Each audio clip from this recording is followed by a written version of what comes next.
We the people are not a slogan. America's coming to our 250th birthday. And before we hang the banners, before we wave the flags, before we light the sky with fireworks and call it remembrance, we need to ask a harder question. Do we even remember what we are celebrating? Because a nation can celebrate its birth while forgetting its name. A nation can quote its founding documents while betraying the spirit that gave them weight. A nation can cry, Constitution, freedom, rights, and we the people, while no longer knowing what those words were meant to require from us. America was never born perfect. Let us tell the truth. The words were higher than the men who wrote them. The vision was wider than the hands that signed it. The declaration that all are created equal was spoken in a land where not all were treated equal. From the beginning, America carried both a promise and a contradiction. But the promise mattered because buried inside that imperfect beginning was a seed powerful enough to judge the nation that planted it. The idea was this, that human beings possess dignity before government grants permission, that rights are not gifts from kings, parties, presidents, courts, or systems, that there are certain things belonging to a person simply because they are human. The government does not own the people. Government is entrusted by the people. And that was the sacred danger of America. Not that she was flawless, but that she dared to write down a truth so large it would one day confront every hypocrisy living inside her. And it did. It confronted slavery. It confronted segregation. It confronted the lie that some lives were born to rule and others were born to serve. It confronted the nation in blood, in marches, in courtrooms, in pulpits, in battlefields, in kitchens, in factories, and in the cries of ordinary people who said, if these words are true, then let them be true for me too. That is the part we forget. America did not become mighty because everyone was the same. America became mighty when people from many places, many histories, many languages, many wounds, and many stories began to realize they were standing inside one shared test. During seasons of war, men from families who had come from different nations stood shoulder to shoulder under one flag. They left mothers, wives, children, farms, cities, neighborhoods, and dreams behind. In trenches, barracks, ships, factories, and fields, they discovered something beneath accent, ancestry, and class. They discovered the common ache of being human. The fear of not coming home, the memory of a child's face, the longing for peace, the need to believe suffering meant something. And in that fire, America learned a truth we have almost completely forgotten. Unity is not sameness. Unity is shared sacrifice. Unity is not forcing every person to think alike. Unity is remembering that beneath our differences, we are still responsible for one another. But somewhere along the way, something shifted. Representation became performance. Vision became branding. Conviction became talking points. Candidates stopped standing before the people as servants carrying a burden and began standing before cameras as products managed by machinery. The speech replaced the soul. The party replaced the conscience. The donor replaced the neighbor. The consultant replaced the prophet. And the people were handed a cage and told it was a choice. Red or blue, left or right. us or them. Pick a side. Defend the side. Hate the other side. And while the people fought each other across dinner tables, comment sections, churches, campuses, and neighborhoods, the machinery moving above them.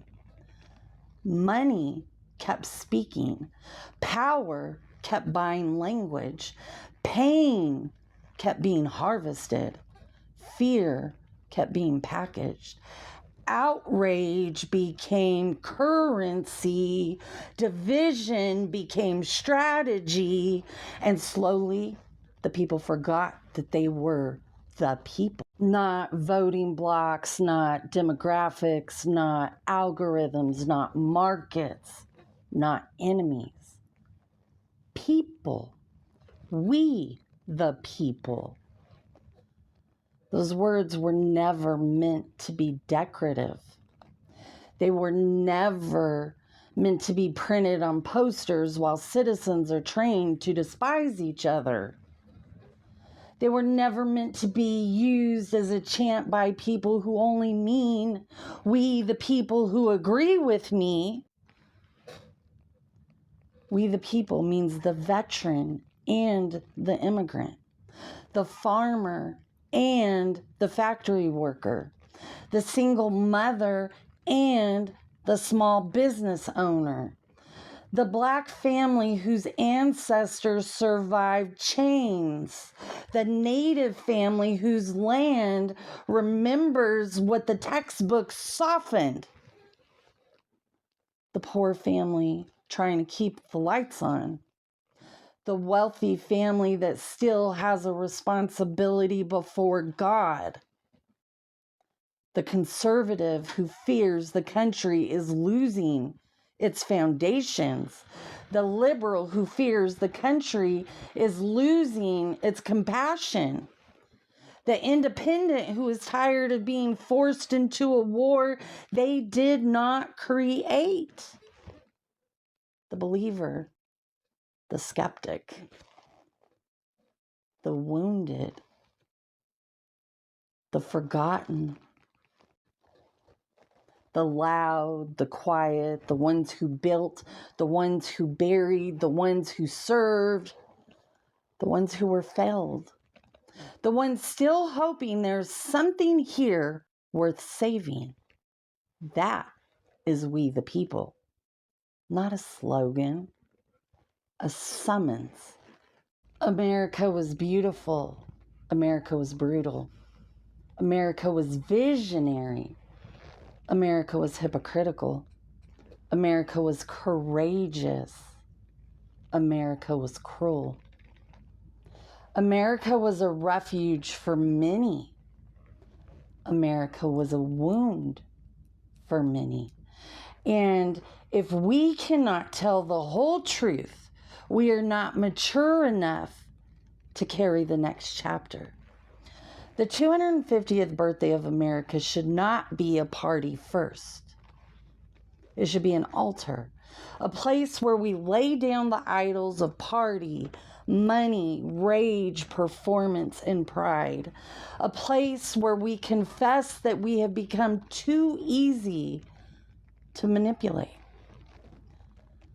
A place where we repent for letting strangers with microphones teach us to hate neighbors with names. A place where we stop asking only who is winning and start asking, what are we becoming? Because that is the question. Not merely who will govern America, but what kind of people will America be made of? A nation is not saved by slogans. A nation is not healed by elections alone. A nation is not restored by nostalgia. A nation is restored when its people recover the courage to become truthful, humble, responsible, and human again. So before we say happy birthday, America, maybe we need to say, wake up, America. Remember, America. Repent, America. Return, America. Not to a myth, not to a party, not to a sanitized past, but to the unfinished promise that was always larger than the people who first spoke it. Return to the truth that human dignity is not negotiable. Return to the responsibility of liberty. Return to the discipline of self-government. Return to the courage of honest memory. Return to the neighbor you were taught to hate. Return to the God who sees nations not by their branding, but by their fruit. And maybe then, when the fireworks rise, they will not be a distraction from collapse. Maybe they will be a signal.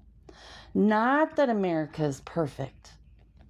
Not that America has arrived.